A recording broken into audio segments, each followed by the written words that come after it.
Jadi menurut Bapak sama Ibu, apa sih tantangan terbesar bagi UMKM di masa new normal seperti ini gitu? Dan peluang apa sih sebetulnya yang bisa diambil juga gitu? Silahkan Bapak Ibu yang mau dimulai, siapa dulu? Boleh silahkan menanggapi. Kayaknya udah nggak sabar banget sih Mbak Sandika sih.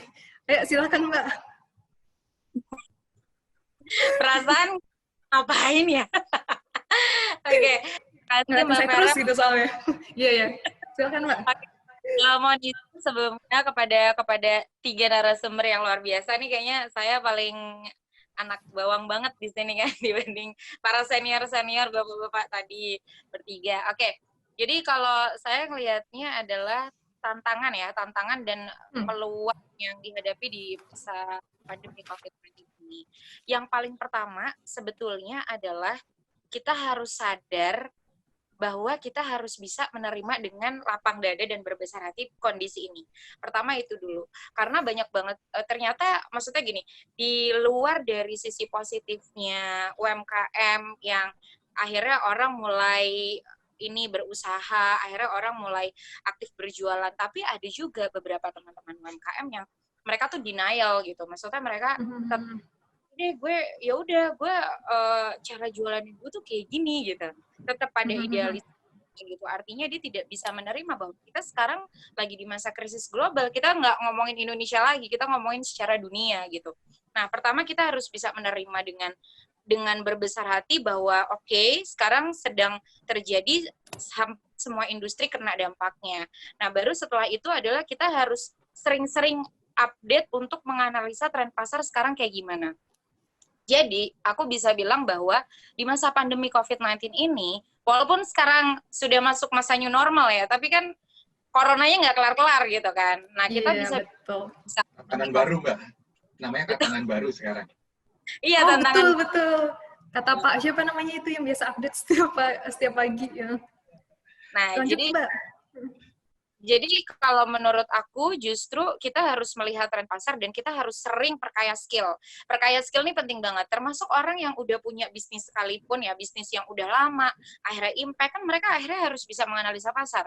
Mereka harus mau, karena akhirnya ada perubahan perilaku konsumen. Ada namanya perubahan perilaku konsumen. Konsumen tuh sekarang trennya lagi apa ya, mereka lagi mencari kebutuhan apa. Makanya sekarang kayak misalnya industri kesehatan naik, terus kayak makanan-makanan yang sehat, kuliner semua naik. Jujur, aku juga mau sharing sedikit, usahaku di bidang jasa, kena banget gitu. Di jasa pelatihan, itu kena banget. Karena offline-nya akhirnya kita nggak ada, dan kita ada online. Tapi apakah udah itu, terus aku kayak, udah deh, gimana ya, maksudnya, oke, mungkin sebagai manusia di awal-awal pusing, stres lah, apa segala macam. Tapi ingat setelah itu kita harus cepat move on, karena kalau nggak cepat move on, kita akan ketinggalan sama yang lain-lain. Ya sudah, akhirnya kalau aku berkaca pada diriku sendiri yang bisnisku juga terkena dampak, akhirnya aku cari nih alternatif apa nih yang sekiranya brand gue tetap eksis gitu di masa pandemi COVID. Nah, alhamdulillah kalau di bisnis aku di Speak Project gitu ya, alhamdulillah kita kerjasama dengan pemerintah gitu kan. Maksudnya kita ada kerjasama program di pemerintahan yang akhirnya kita bisa struggle gitu. Nah, selain itu kita bikin program apa ya, kayaknya gue nggak bisa nih jalan sendiri, gue harus kolaborasi dan lain-lain. Nah, kemarin aku sempat baca juga beberapa berita misalnya kayak jasa apa ya, kayak di industri kreatif kan itu terkena banget ya dampaknya, misalnya kayak musisi apa dan segala macam. It's okay, nggak masalah kok kalau kita harus bikin usaha baru. It's okay banget kalau misalnya kita harus memulai dengan yang baru. Nggak pernah ada kata terlambat dan nggak pernah ada siapa yang salah, siapa yang harus bertanggung jawab gitu. Karena ketika ini terjadi, krisis ini terjadi, yang tanggung jawab itu ya diri kita sendiri. Aku paling kesel sebetulnya kalau ada teman-teman UMKM itu kayak ini nih salahnya itu, harusnya ini yang bertanggung jawab. Menurut aku, kita sebagai UMKM yang kalau orang udah punya bisnis kan harusnya sudah bisa berpikir lebih dewasa kan, dan harusnya pola itu yang harus kita terus perkaya gitu, mindsetnya harus dibentuk banget. Jadi ketika menghadapi seperti ini, mentalnya harus kuat dan kita harus tahu analisa pasar seperti apa dan kita cari peluang yang baru. Dan yang aku lakukan di Speak Project sendiri, kita banyakin kolaborasi. Aku kolaborasi sama sahabat UMKM, kolaborasi dengan komunitas yang lain, kolaborasi dengan company, kolaborasi dengan siapapun. Kita bikin program apa? Yang tadinya nggak pernah ada program live Instagram, akhirnya aku bikin namanya program live Instagram show, tayang setiap hari Selasa, Rabu, Kamis, topiknya ini segala macam. Jadi banyak hal yang bisa kita lakukan sebetulnya. Kalaupun memang bisnisnya ternyata akhirnya worst case-nya dia sampai gulung tikar, ya udah cari bisnis yang lain gitu. Di masa pandemi gini, gengsi harus dibuang jauh-jauh ya. Jadi seorang pebisnis, jadi seorang UMKM, menurut aku kita nggak usah lah malu ya dengan kondisi kayak gini, nggak usah gengsi lah, ngapain, karena gengsi itu nggak akan bikin kita sukses kok, justru dengan kita bisa struggle dan kita bisa cari solusi, itu yang membuat kita bertahan hidup dan sukses. Luar biasa sekali, Mbak.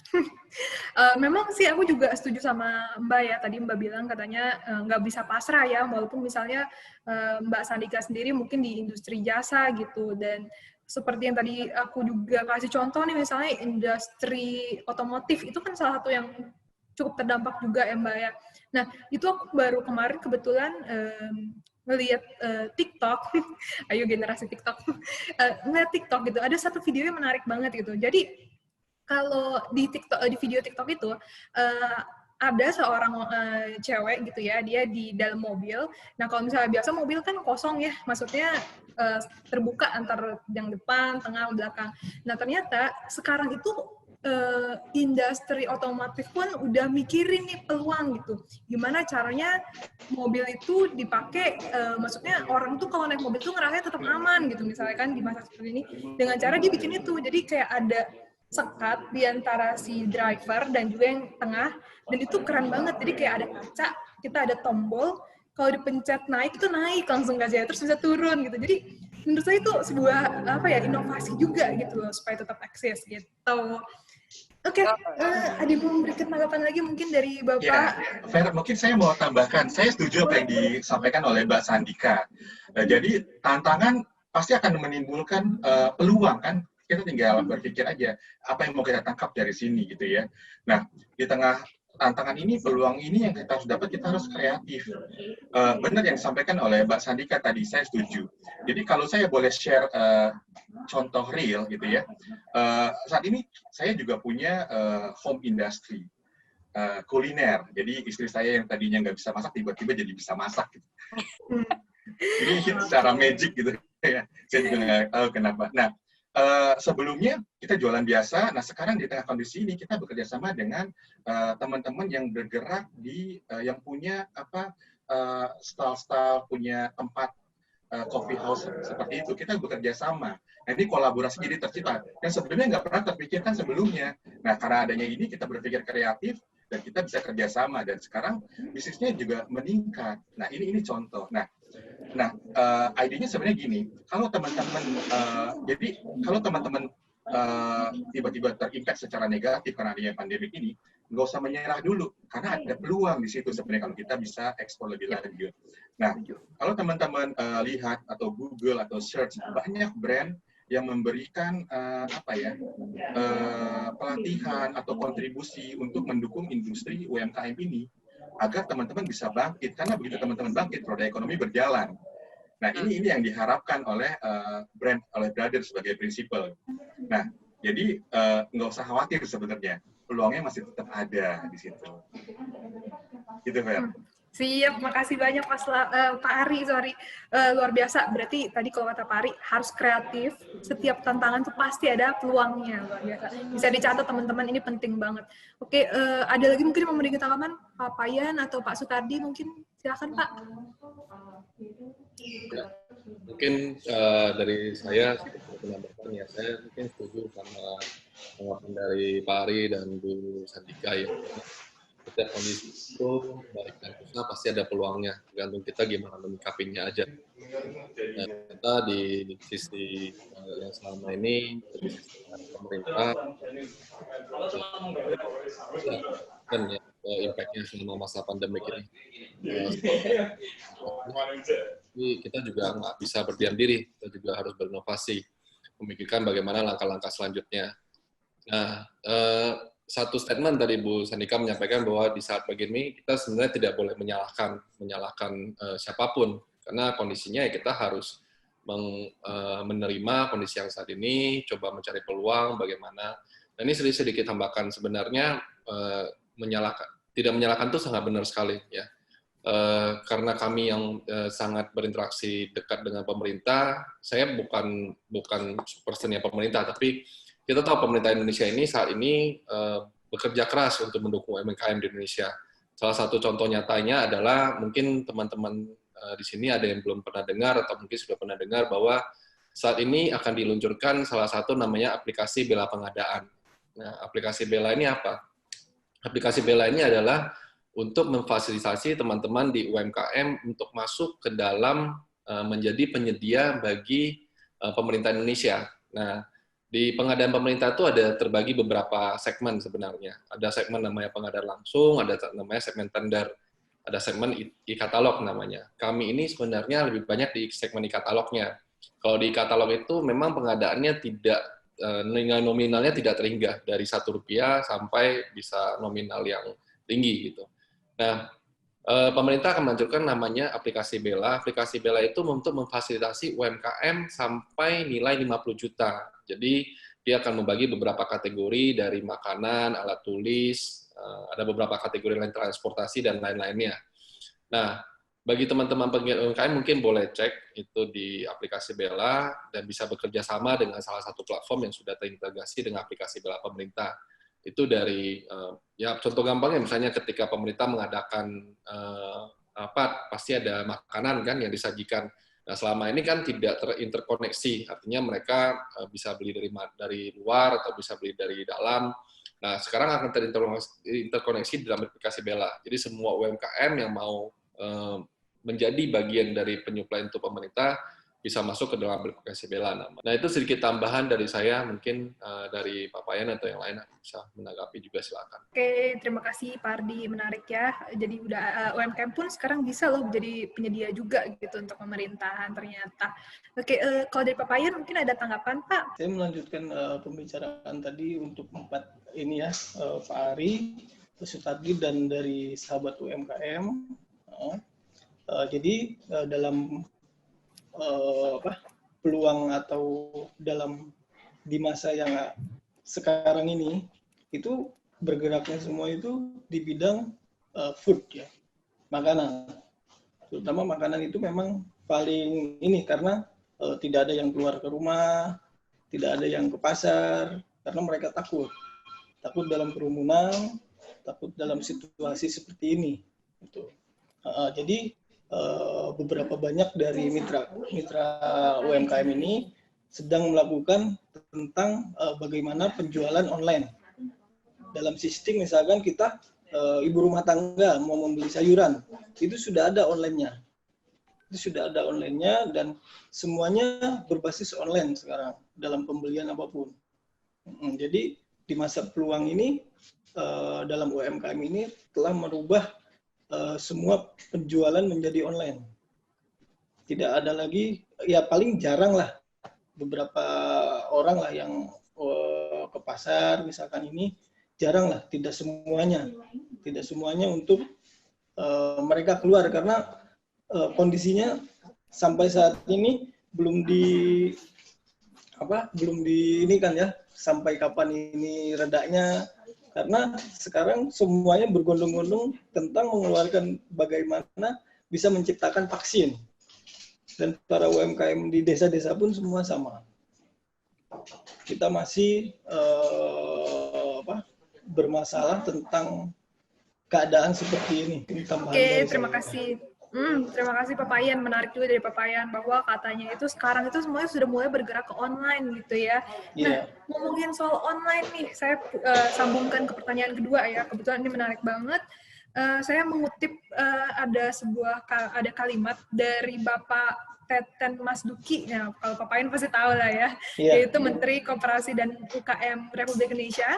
Pak Teten itu ada bilang bahwa tatanan normal baru akibat pandemi COVID-19 menuntut koperasi dan UMKM beradaptasi dan melakukan inovasi produk dalam kegiatan usaha gitu. Salah satunya dengan masuk ke ekosistem digital. Nah, kalimatnya begitu katanya, masuk ke ekosistem digital. Nah, pertanyaan adalah, setuju nggak sih Pak, Bu, bahwa UMKM itu sebetulnya perlu banget masuk ke ekosistem digital? Gimana kira-kira tanggapannya menurut Bapak Ibu? Boleh saya? Yang menanggapi? Boleh, Pak Yan silakan. Iya, saya kebetulan kan kemarin sempat meeting dengan Pak Tetan ya. Beliau ada kantor, jadi dalam masa seperti ini Pak Teten telah mengalokasikan komporasi dana itu sebesar kurang lebih 8 triliun ya untuk di setiap sektor UMKM terutama itu beliau mendanai tentang bagaimana sistem kita membeli barang kepada tetangga. Jadi setiap warung itu kita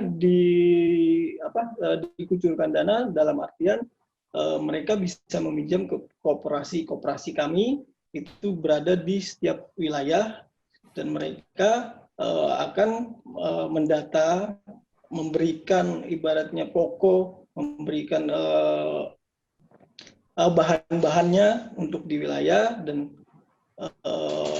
menamakan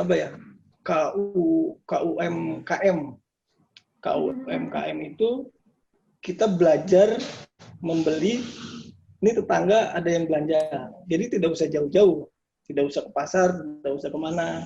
Itu yang diterapkan oleh Pak Teten untuk saat ini. Oke, menarik. Siap, terima kasih Pak Payan atas tanggapannya. Mungkin yang lain, Pak Ari nih, kayaknya udah senyum-senyum nih, Pak Ari, boleh Pak? Kelihatan. Jadi kalau Brother sebagai brand, kita nggak berperan, nggak terlibat secara langsung di online seperti ini ya. Tapi Brother berperan sebagai infrastruktur pendukung, gitu ya.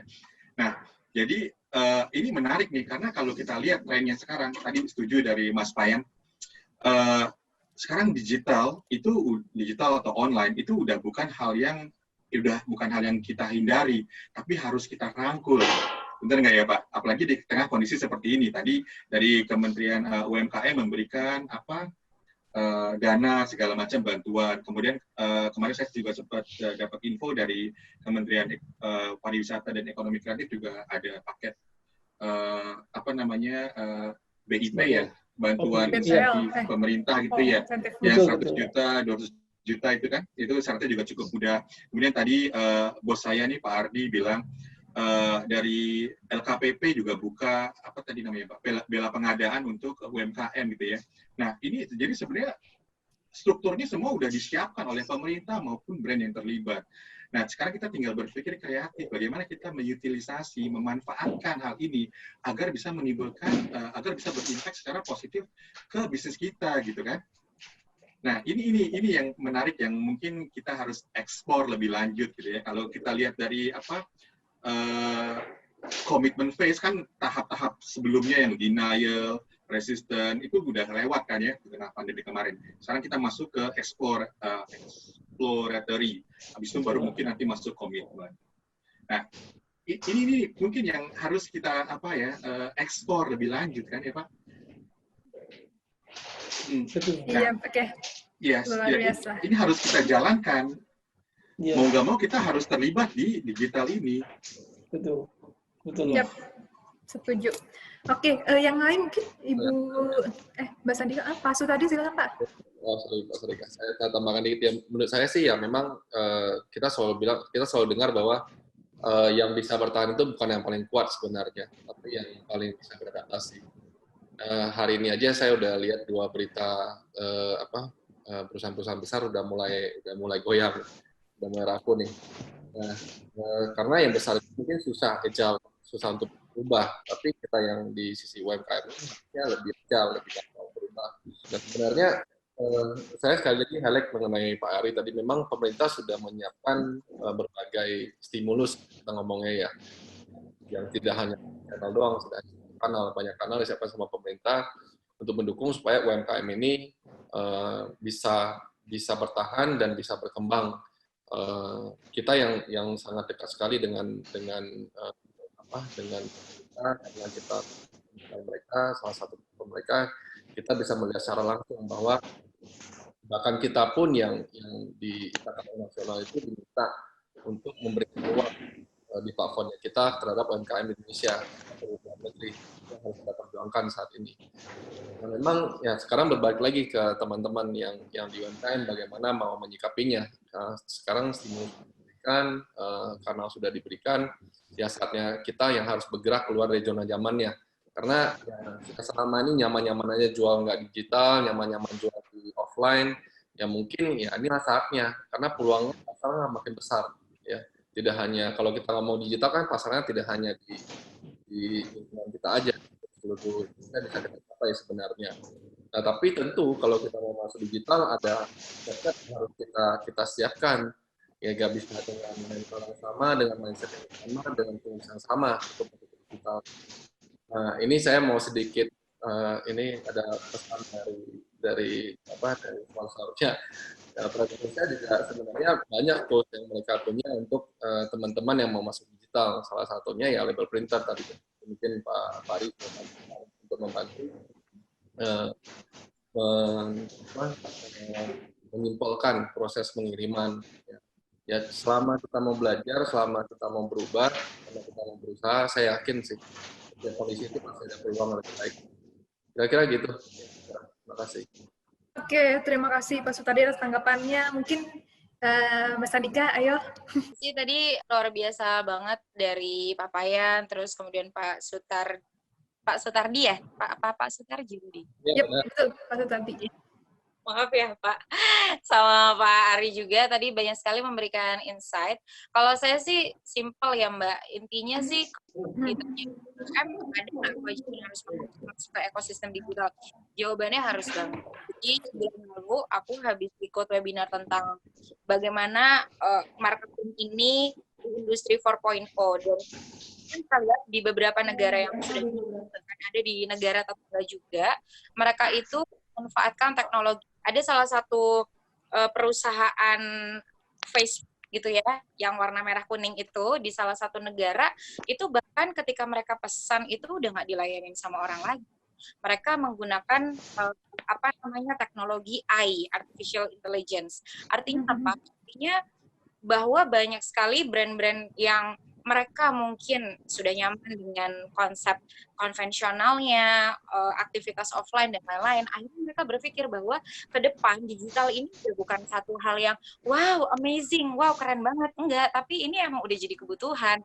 Dan secara nggak sadar, sebetulnya kita juga banyak memanfaatkan fitur-fitur digital itu yang pakai teknologi AI itu tadi. Mungkin buat orang dulu 2 tahun ke belakang kita tarik, orang tuh nggak paham apa sih teknologi artificial intelligence dan segala macam. Nah, ini jadi salah satu jawaban gitu loh Mbak menurutku. Dan sekarang akhirnya banyak kan perusahaan-perusahaan yang besar, bahkan perusahaan provider, mereka terus menggali, mengeksplor apa ya, kira-kira gue kalau ngeluarin produk digital yang bagaimana ya.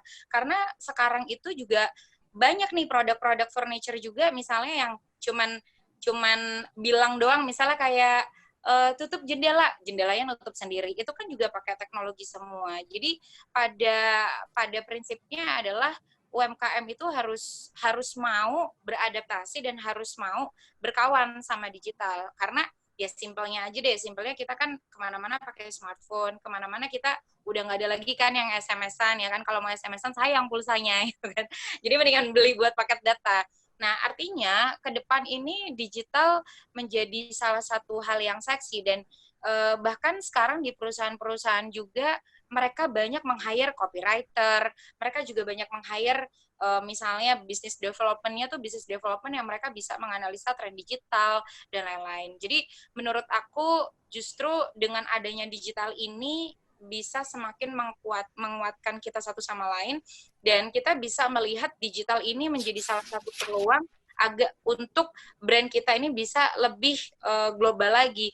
Misalnya contohnya kayak di bisnisku ya Mbak, maksudnya kan bisnisku dulu banyak nih kita bikin pelatihan offline dan lain-lain.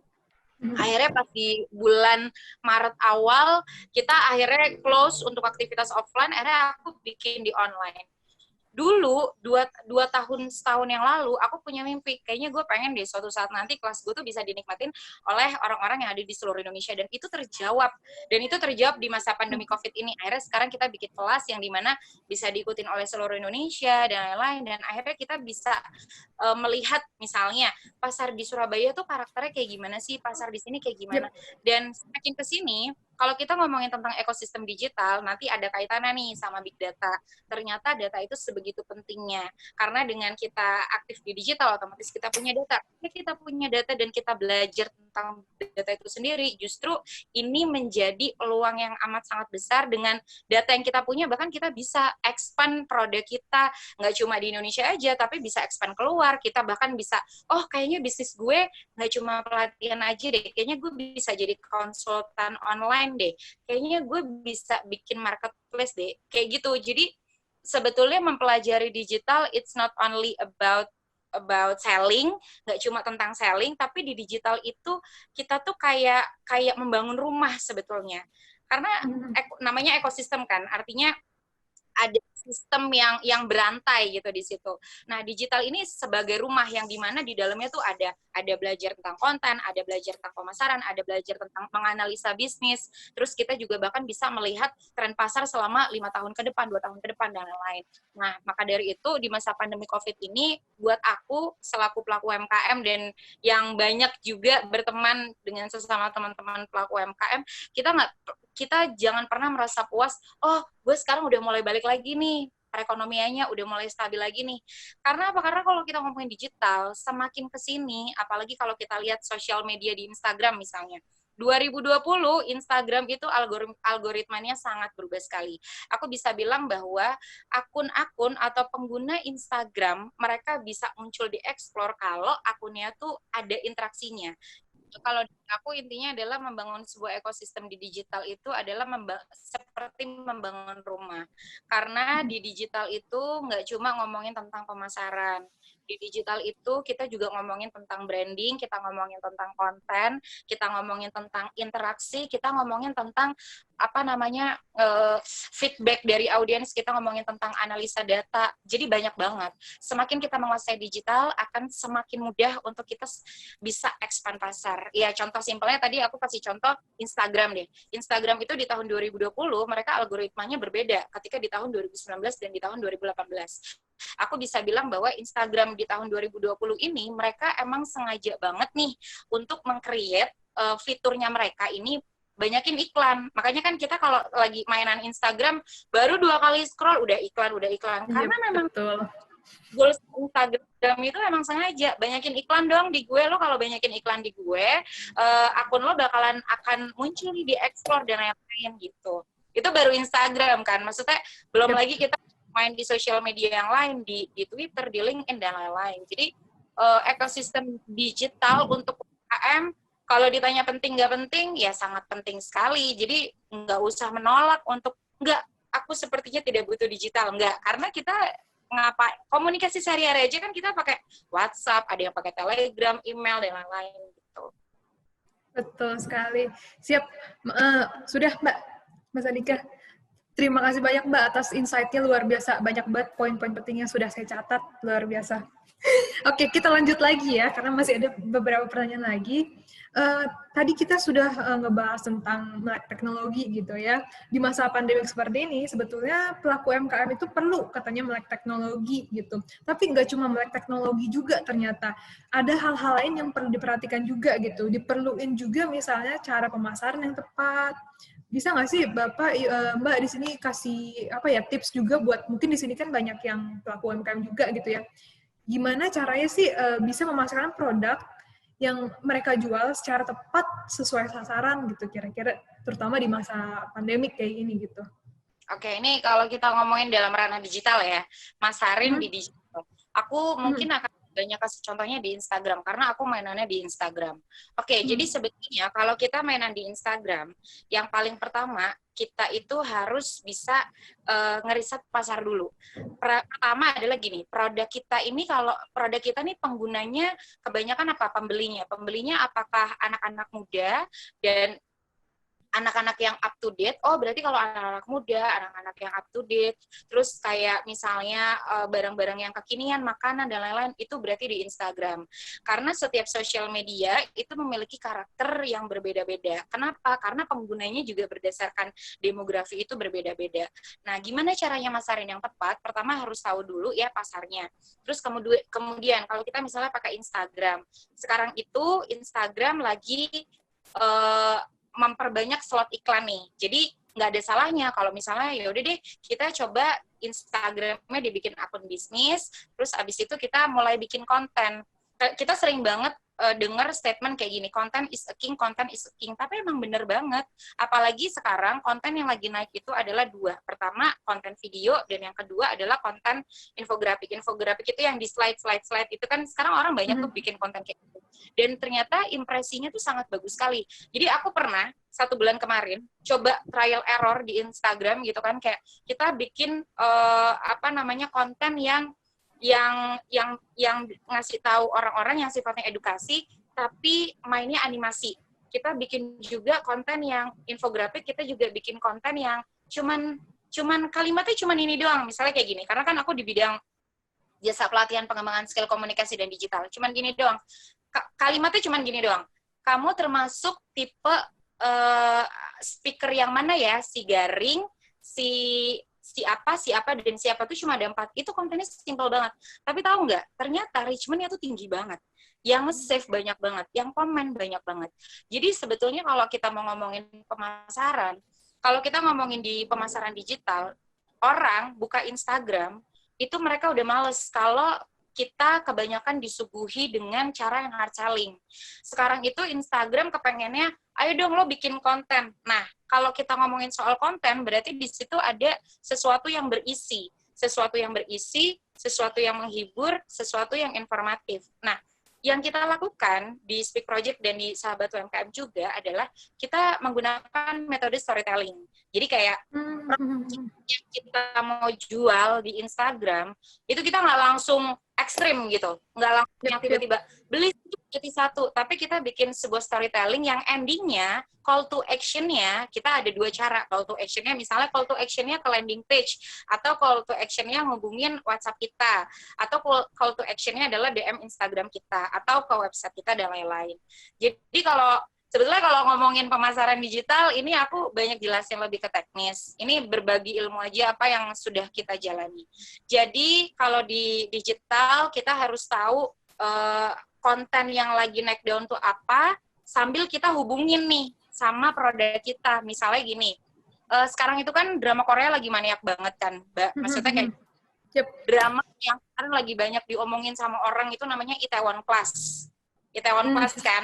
Dan akhirnya banyak orang yang menggimikkan si Itaewon Class ini. Sama di Speak Project juga, kita bikin. Jadi akhirnya kita bikin tuh konten kelas-kelas yang bisa, kelas-kelas yang cocok banget sama karakter film, siapa tahu bisa jadi referensi kamu.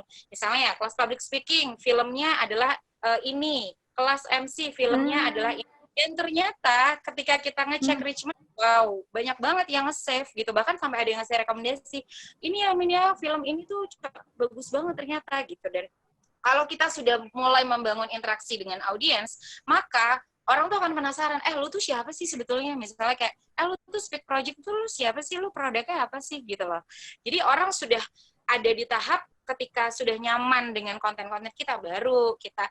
Jadi pemasarannya tuh sekarang itu nggak bisa yang terlalu hard selling, harus soft selling dengan menggunakan metode storytelling. Itu dari aku. Oke, setuju sih Mbak. Memang aku juga pernah baca juga soal yang kayak metode storytelling gitu ya. Jadi kalau jualan tuh jangan terlalu hard selling gitu. Itu menarik sih, dan itu ada caranya ternyata, bener ya? Betul. Ada caranya. Ada cara-caranya, step-stepnya. Yep, betul. Menarik. Jadi kalau ditanya kan cuman bikin konten, nggak segampang itu. Bikin konten itu benar perlu brainstorming, karena ketika kita bikin konten ada namanya riset, ada namanya kita riset juga, kita cocokin yang lagi trending tuh apa, terus cara deliver komunikasi verbal secara tulisannya nih gimana produk kita itu seolah-olah kayak bicara sama audiens gitu. Yap, setuju banget. Oke, mungkin dari yang lain, Pak. Silakan, ada tanggapan? Silakan loh, jangan malu-malu loh. Ya, Pak oke. mungkin, Saya ingin menambahkan sedikit. Jadi saya sharing apa yang saya peroleh dari hasil diskusi dengan teman-teman industri garment di daerah Subang. Jadi ketika mulai pandemik, segala di tengah-tengah, kita bertemu, kemudian kita komunikasi, dan mereka memberikan masukan yang menurut saya bagus untuk saya share di sini gitu ya. Jadi gimana caranya agar mereka dapat memasarkan produk mereka tepat sasaran. Yang mereka lakukan adalah mereka melihat apa yang berubah di tatanan baru ini gitu ya. Nah, kalau di evaluasi yang berubah adalah orang lebih concern ke arah kesehatan, kedua concern ke arah higienitas, benar nggak? Nah, mereka melihat ini sebagai suatu peluang. Karena itu di kesehatan mereka menawarkan membuat masker. Masker sekarang kan banyak yang lucu-lucu ya, yang bagus-bagus kan, nggak cuma masker biasa. Kemudian mereka memasarkan dengan masker dengan ada logo, dengan custom segala macam. Nah itu hasilnya diterima positif oleh perusahaan-perusahaan yang ada di sekitar area pelaku UMKM ini gitu ya, sehingga mereka banyak menerima order. Dan kemudian yang kedua mengenai higienitas. Ini lebih ke arah gimana caranya agar ketika mereka terima barang tetap dalam kondisi yang maksudnya nggak kotor, nggak rusak atau segala macam bisa menimbulkan infeksi. Nah, mereka membuat suatu packaging yang menarik agar ketika saya pesan barang diterima di dalamnya itu masih tetap terseal secara rapi. Nah, ini peluang ini menimbulkan hal-hal ini membuat suatu peluang baru buat mereka, dan mereka bereksplorasi. Kemudian dari eksplorasi itu di industri packaging mereka menambahkan, nah ini yang menarik. Jadi mereka membuat pita segala macam dengan label printer berada, dan kita juga bantu untuk sosialisasi segala macam, bantu memberikan pelatihan dan sebagainya. Dan hasilnya bagus. Sekarang mereka tetap bertahan dan tetap bisa jualan. Jadi yang dikhawatirkan di depan oleh mereka bahwa mereka, ketika ada pandemi mereka juga ikut jeblok, ikut terinfeksi secara negatif, ternyata enggak. Nah, ini kembali lagi tergantung bagaimana kita melihat peluang yang ada agar kita bisa jual produk kita tepat sasaran. Nah, demikian Fer yang bisa saya tambahkan. Terima kasih, siap. Terima kasih Pak Ari atas tanggapannya. Mungkin dari Pak Sutardi atau Pak Payan masih ada lagi? Atau kita next? Setuju. Saya setuju apa tanggapan Pak Ari dan Bu Sandika ya. Kalau di saat kayak gini nih sebenarnya jangan turunin kualitas sebenarnya. Ya justru kita harus menurunkan kualitasnya kita gitu. Jadi hygiene memang salah satu aspek yang sangat penting saat ini. Jadi contoh gampangnya lah, kita beli makanan, kita pakai GoFood. Kalau misalnya dia pakai cable tie itu kan kita merasa lebih hygiene dibandingin yang nggak pakai cable tie gitu. Padahal ya belum tentu juga. Tapi kan itu menunjukkan bahwa ada extra effort yang diberikan ada extra extension dari sellernya itu ke sisi hygiene-nya gitu. Kalau dari sisi sana aja dia sudah perhatikan, berarti sisi ke belakangnya mungkin dia lebih memperhatikan sisi hygienitas suatu produknya gitu. Nah, ya word of mouth ya, basically kalau menurut saya itu yang paling kuat sebenarnya. Kalau kualitas kita bagus, kita servisnya bagus, ya bagaimanapun customer itu akan datang sendirinya gitu. Ya jadi jangan sampai gini nih. Quality dan hygienitas itu is something that you cannot tolerate gitu. Jangan turunin karena sepi orderan, karena cost yang makin tinggi, justru kualitas yang kita korbankan. Saya pikir itu sesuatu yang harus kita jaga terus gitu. Ya. Oke, mungkin sedikit tambahan itu dari saya. Terima kasih, Fer. Yep. Oke, terima kasih Pak Sutardi. Quality ya, ingat teman-teman bahwa quality itu kalau lagi sekarang nih mungkin maksudnya lagi masa di mana ekonomi lagi sulit segala macam, tetap aja quality tuh harus tetap dipertahankan gitu ya. Oke, kalau dari Papayan mungkin ada tanggapan lagi atau gimana? Sudah, oke. Berarti kita langsung masuk ke pertanyaan berikutnya saja. Oke, nah saya mau nanya nih Bapak, Ibu, kira-kira selain pemasaran yang tepat, dibutuhkan juga sebetulnya inovasi nih dari pelaku UMKM gitu, terutama di masa pandemik gitu. Nah, kira-kira inovasi apa sih yang bisa dilakukan oleh pelaku UMKM supaya bisa tetap jualan gitu anggapannya, tetap survive? Ya, melanjut pertanyaan tadi, untuk inovasi ya. Untuk inovasi itu sebenarnya sih kita bergeraknya simpel ya. Gimana kinerja si pelaku UMKM ini ibaratnya melakukan pemasarannya itu begitu luas dalam artian dia memasarkan apa yang dia pasarkan, ya kan? Kalau itu kan pemasarannya berada di bidang dia sendiri, misalkan di bidang industri apa yang dia pasarkan, atau misalkan di bidang apa. Yang sekarang di masa pandemi ini, yang sekarang melakukan inovasi itu semua UMKM itu melakukan untuk membuat cairan cuci tangan. Ya, cairan cuci tangan yang itu banyak banget di tiap-tiap daerah, dan kebetulan saya juga membuat dari satu cairan yang dari satu uap dia bisa melakukan kekebalan tubuh selama 18 jam. Itu yang saya akan uji coba di masa pandemi ini. Kebetulan sudah beredar di pasaran. Itu sih kalau untuk inovasinya. Kalau untuk sektor lain saya belum mengetahui ya, karena saya di bidangnya itu kebetulan di lapangan, jadi tidak begitu melihat secara luas dan online gitu. Siap, saya rasa waktu juga udah semakin mepet ya. Saya rasa panel discussion kita berakhir sampai di sini.